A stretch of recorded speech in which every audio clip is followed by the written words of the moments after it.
All right, so we have here. Thank you for allowing me into your Paxton home Reese. and allowing to do this interview today. I know you're a very busy man. Just to start, I just want to, I just want you to tell a little about yourself, where you're from, and give a little bit of, how did you get in to this position, and then we'll get into your actual job and stuff like that. I'm from Richmond, Virginia, basically. I learned how to shoot after college. I went to Delaware State University, played football. I started in television in Richmond. I went to Harrisburg. I started, I guess, just general news. Because of my background in football, I always was able to shoot a little bit of sports. And then I came to Fox in Philadelphia in 2000, and they had a position opening as a sports shooter, and they had a show called Game Day Live, and they actually cover the Eagles specifically. And so half the year, that's all you would do is cover the Eagles. And so I put my name in that hat. Mm-hmm. So I want to say maybe 2002, they said, okay, we'll give you a couple games. And so they gave me a couple games. And then I think maybe 2003, which is their Super Bowl year, I became full-time, which is Jacksonville. Okay, yeah. So I went to Jacksonville. From then on, I was full-time. And so I pretty much shot every game. Every other game, at that point, we had two shooters. So I wouldn't necessarily shoot every game. And then I want to say around 2010, it became a solo situation. So I started shooting pretty much by myself. And then I took a couple years off. Because football is not only physical for people that play it, but for us on the sideline. Exactly. The camera's 30 pounds, and you travel every other weekend. It's tough on personal life. It's tough on the family. It's just tough. But being on the sideline and seeing NFL football live, elite players. Stadiums, the crowd, the noise, just the action, and it's just unexplainable, the feeling. And just as a person that grew up playing it, and there's no question outside of my parents and my family, it was my first love. There's no way there was something else I loved more than football. I mean, maybe I love food, I guess, more. Maybe. Yeah. I mean, maybe. I don't know. Mm-hmm. Kind of doubt it, but maybe. But there's just something about walking through a parking lot and seeing faces painted and people chanting and smelling the food and just people talking and just ready. Just that energy. And then one of my favorite parts, and it kind of took on a different meaning the last couple years, is the Star Spangled Banner, and then the bombs go off, and then everybody puts their hats on, and then in Philly, it's the Rocky song, right? It's like the Rocky song is the symbol in Philly that this game is about to start. And in other places, the crowds are okay, and they kind of get excited, and they kind of want to be there. But the fans of Philly are just different. They're just different people. Yeah. It's almost like they were born loving the Eagles more than they've ever loved anything else ever. And like they were taught to love the Eagles next to like everything else. Yeah. Like, I don't even know how to explain it. Like, it's just odd. Yeah, it's crazy. You know, as I've been traveling and doing this documentary, I've been going to like the different tailgates in Philly and in every away city, and I, get from both teams, but it's consistent for the Eagles. Every time I ask, why are you Eagles fan and what makes us different, everybody says, we were born into it, generation after generation. It's just what we do. And I had this same upbringing. As soon as I came out the womb, it was midnight green and stuff like that. So that's definitely what we do here. And so going off that, you said you've been here in full time since 2003. So you've seen the highs and lows of the team. Now, can you go through I guess the evolution of the city? We're going to 5 NFC championship games as a low, but then finally winning the Super Bowl. Have you seen a different vibe to the city, like a different aura? From my perspective, I've kind of an outsider now, but from the outsider's point of view, the city's more optimistic now. We wake up with a little bit more pep in our step than in the past. I believe there's still a doubt. Yeah. I believe that there is still a chip on every fan's shoulder because they're still blue collar. Yeah. They still believe you have to walk out that door and prove your worth every day. Mm-hmm. And that doesn't change for their team. Yeah. They believe their team has to walk out there and, on the field and prove it every day. Mm-hmm. So every time they walk out on the field, what was the last game? It was home game. The Colts. Yeah. They had some bad plays. Every single bad play, they don't hold back boos. Yeah, that's true. They don't hold back at all. Mm-hmm. And they don't like boo like some people boo. They boo from the heart. Yeah. Right? And so when you boo from the heart, everybody knows you're booing. And it's a different kind of thing. Mm-hmm. And the players, when I talk to them and deal with them, you would think they would be upset, and you would think they would somehow, they're bothered by that type of activity. And they respect the fans in a whole different way than what you would think. They expect to be booed. They hold themselves to the same standard that the fans do. They want the fans to boo them when they're not playing to that standard because they need that standard. They expect that standard. And they're booing themselves. Mm-hmm. They feel it.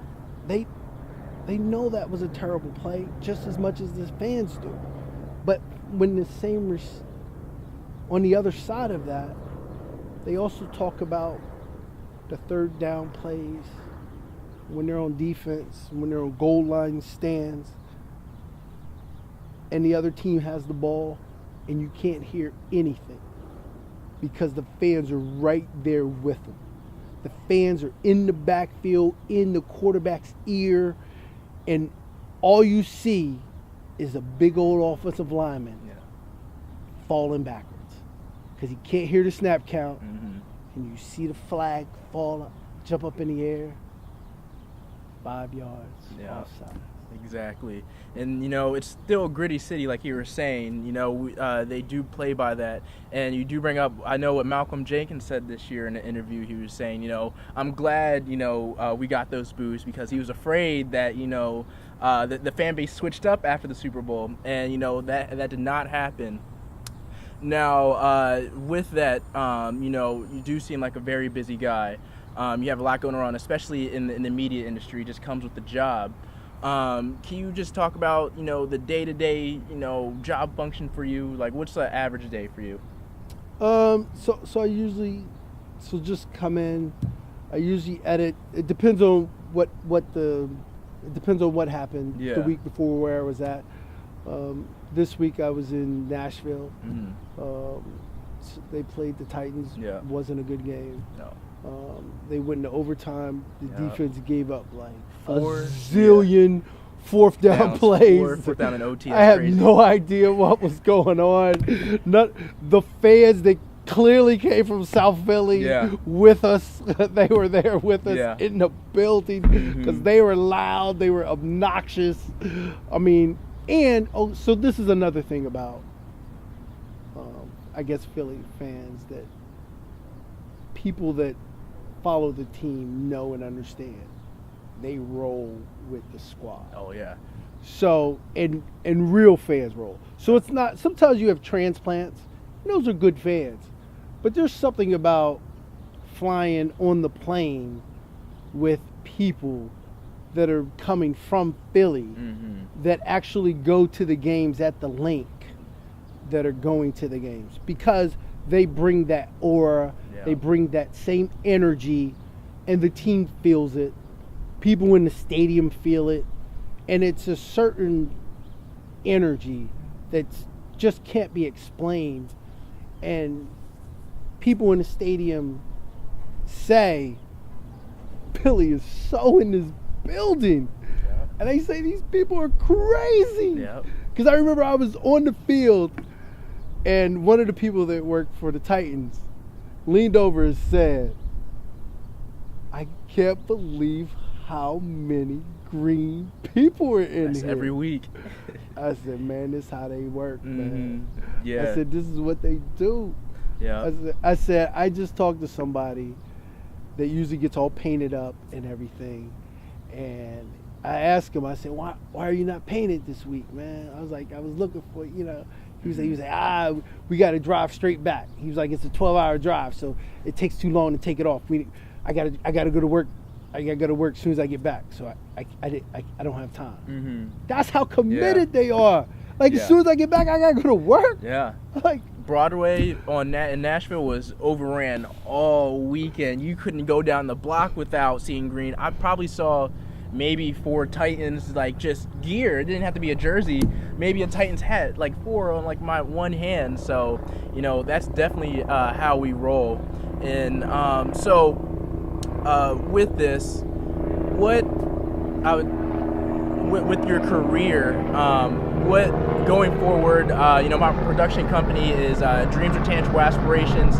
Now, do you have like a goal in mind or a vision for yourself? I know you're like really like deep into your career, but you know, when it's all said and done, what would you like to be doing?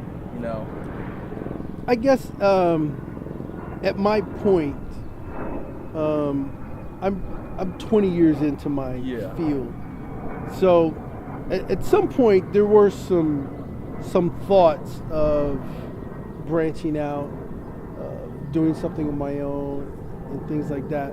But then I became what I would call a niche photographer. So half the year I shoot sports. So truth be told, they leave me alone to shoot football. Like, I travel the country shooting football, shooting something I love. So it's kind of hard for me to, unless I want to make this serious effort to find somebody that's going to allow me to do it. And the NFL is pretty strict about who gets on the field and who gets the license to shoot. Like, I would have to go shoot for NFL films, essentially, to get on the field. Maybe, I guess, I could get into network, but that's an effort. And my station does respect me. Yeah. I mean, there's a certain amount of respect that comes with being respected enough to do it on your own. And there's artistry in what I do, and being able to create. And there's something about that. I'm left alone to create and to see a vision. And I love Sundays. I love it. I really, really hate the plane. I really, really hate that I have to take pictures of Thomas on the train for my son and show him all the trips. And that part is very tough. I will admit the separation from the family Yeah. is very, very tough. But Sunday and Monday nights. Monday nights have to be amazing. You just can't explain for a person that's in love with football, in love with the joy of the game and the pageantry of it, and fans yelling and fireworks and the whole, at the Super Bowl in Minnesota, it's freezing, right? I don't know, it's like 0 degrees. Yeah, it was cold. I'm escorted in front of Puffy with fur coats, and I don't know who he had with him. Somebody else with a fur coat. I'm saying, excuse me, because I'm in front of him. Mm-hmm. I didn't have to pay. He had to pay. So that's I can't explain. That's crazy. How cool, how amazing that is, and he had to pay for his seat in the stands in his box somewhere, and I got to watch the confetti drop. Yeah. On the field, like I was on the field. Yeah. Yeah. So it's that part of it. It's kind of amazing. I don't know if I can really say goodbye to that. Yeah. Unless I physically can no longer hold the camera. Yeah. I was a couple last questions. I was just about to ask that. You love the game, so much. Do you ever find yourself, forcing yourself consciously to, try to get away from it a little bit because you love it so much. You work with it. Is there ever a point where it's like, okay, I just need to. No football right now. I kind of just, want to have some family time or, just some me time doing something just out of the box for yourself. During the season we're talking? During the season or out of the season? Well, during the season, I mean, you have off days. Yeah. And you have the bye week. And on my off days, I generally, one of the days, I pick my son up. We have a little one on the way. So congratulations. Thank you. So it's going to be too early for her to have a daddy day. Mm-hmm. But on our daddy day, we either do the zoo or the Franklin Institute. Okay. We have both of those here in the. I'm blessed to have. We have a pass. They have a yearly pass. Yeah. And so we do one of those, weather permitting. We do the zoo. Mm-hmm. And if the weather's not bad, or he just loves the Franklin Institute because there's so many different. Amazing things to do, and we just hang out, and we just it's nothing to do with football, right? It's just hanging out and having fun, running around, playing with trains, and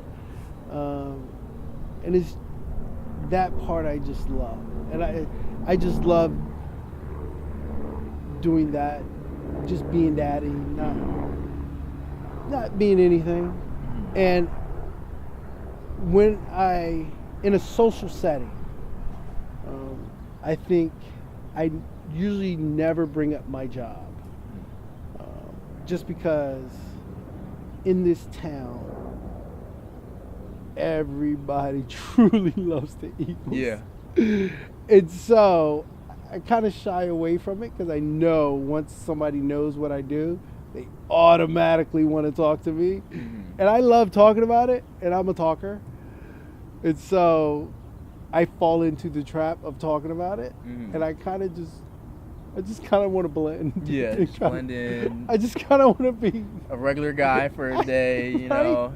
I feel like a player a little bit. Because I always say, I feel like I'm in a fishbowl and everybody's looking at me. Superstar, Right. You get to film the team. That's exactly. Major. Right, and so and I feel like that to a certain extent, and so in those little ways, I do find myself trying to keep myself, but around family, they don't really say. Every once in a while, they'll say, "How's the game?" or they'll say something about the game, but it's more about the game. Yeah, not really ask me about the job. It's just general game stuff, knowing that I was there. Exactly. Almost like if I was a fan, not like anything special. Nice. So that's okay. All right, and last question. Thank you for taking this time. No worries. I'm just now starting in the media industry, and there's a lot of similarities, but separate. I'm more in like the film. You're more into like on the field, like sports news and stuff. But the hours are real similar. Away from your family a lot. Deadlines and things like that. Is there any advice you can give to a young person like myself, trying to get in the media industry, and, some things to look out for, some pitfalls to avoid, anything like that? The main way to separate yourself is to have a standard. Lots of people have a standard of being quick, who gets home the fastest, who can be the fastest editor. And in news, that really matters. And there's time for that. And it's important. Spot news, it's very important to be quick. Mm-hmm. And it matters. But there's also times when I do what I do, to be an artist, to be amazing, to be meticulous, to not have any mistakes, you see something that's so small that it chews you up, that somebody watches it and they say it's amazing, and you say, I saw something. And you know what you say? It was terrible. And you go back and fix it. Because it was one little thing. And they won't see it. They will have no idea. And over time, that will separate you. And they won't truly understand or know. And then all of a sudden, you will receive opportunities, and they'll stay where they're at. And then you'll receive another opportunity. And then next thing you know, they'll be asking you for a job. And then you'll be offering them a job maybe. And then you'll keep moving on. Because attention to detail, you care about what you're doing, and you're not going to accept failure. Because you just have to have a standard. Yeah. There's nothing wrong with having a standard. Because that's what football teams do. Exactly. That's what we're talking about, right? That's why we're talking, because they didn't accept failure. We all do fall short, but you can't accept it. And then what's your prediction for the year? We're 2-2 right now. Prediction for the rest of the year. Prediction for the rest of the year.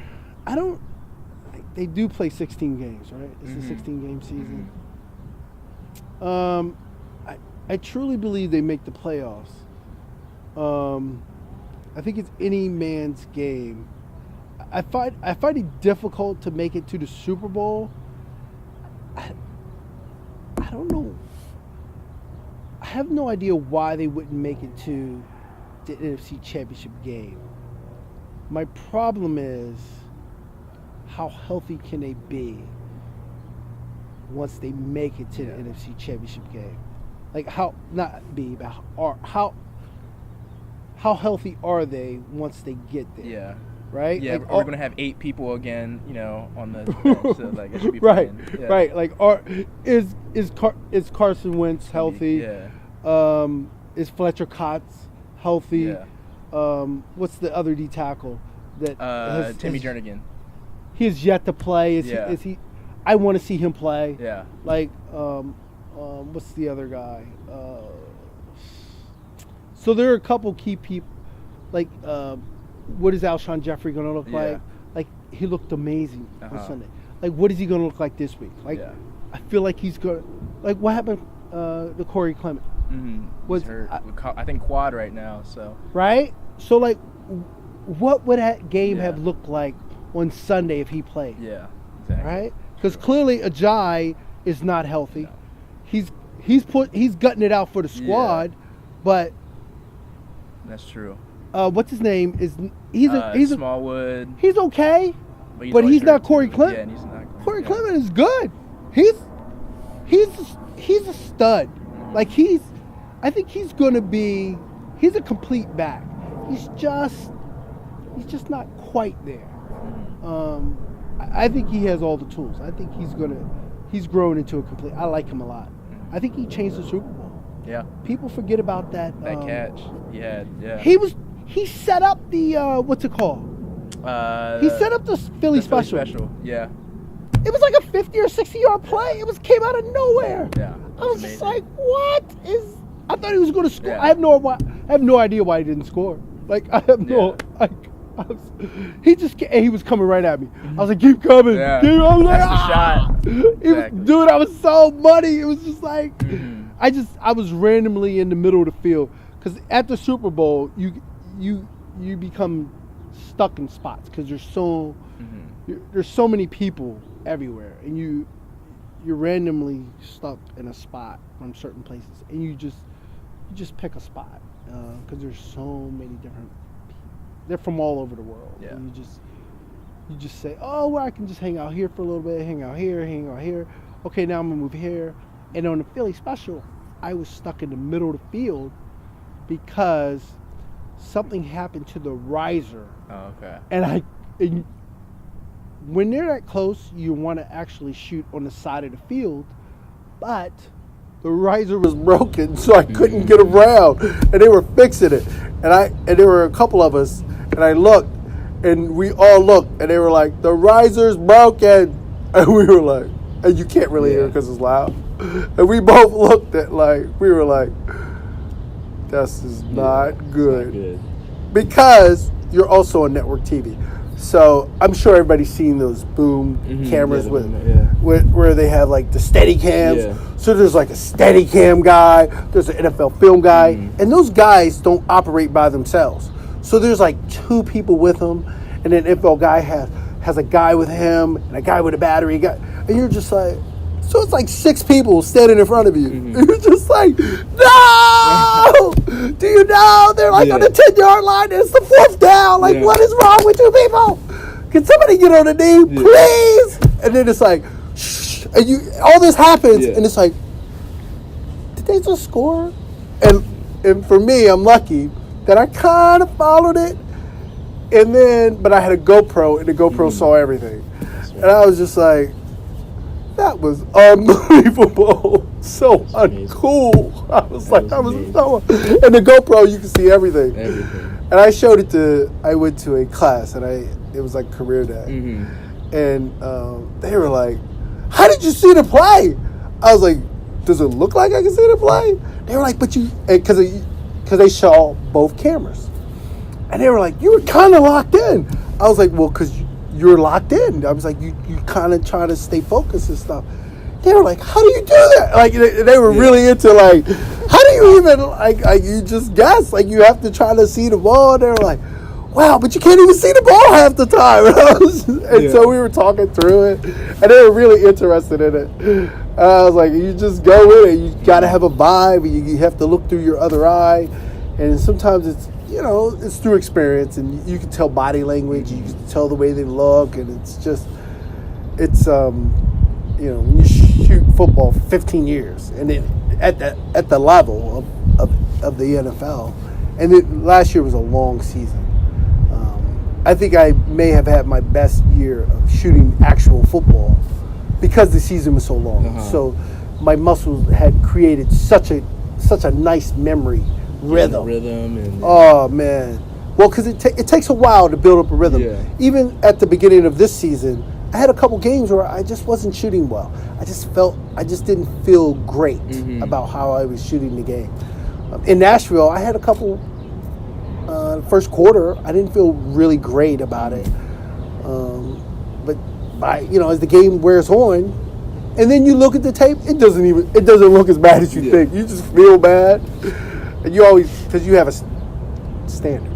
Gotta have a standard. You got to have a standard, and I always feel bad, and then the guy actually, one of my producers came in. He was like, I know you said you didn't feel good, but you had all the plays, man. He was like, the only play that you really missed wasn't your fault. It was just the angle and the way it happened. You couldn't see it because, the way it happened, it happened like, it was the 4th and 15. Oh, okay. Because of where I was at, I positioned myself. I should have been on a different side of the field. And the play happened over the horizon, and the team was in the way. Was my fault, not my fault. Okay. Like, if I had been on the other side, I would have had a better shot. But I was going for the sack as opposed to the completed pass. In that situation. Right? Man. I was like, to me, in my mind, they are going to like this. Yes, they are going to rush. Oh. Man, it's tough.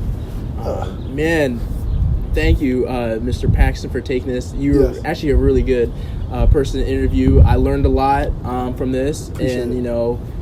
Hopefully the season goes well. Hopefully, you get some good shots again this year, and hopefully, we go all the way again. So I need that on my resume. Yeah, that'd be amazing. That'd be amazing. But I'm gonna let you go, and you'll have a good one. Thank you. I appreciate it. Thank you. This was amazing. Thank you. Thank you.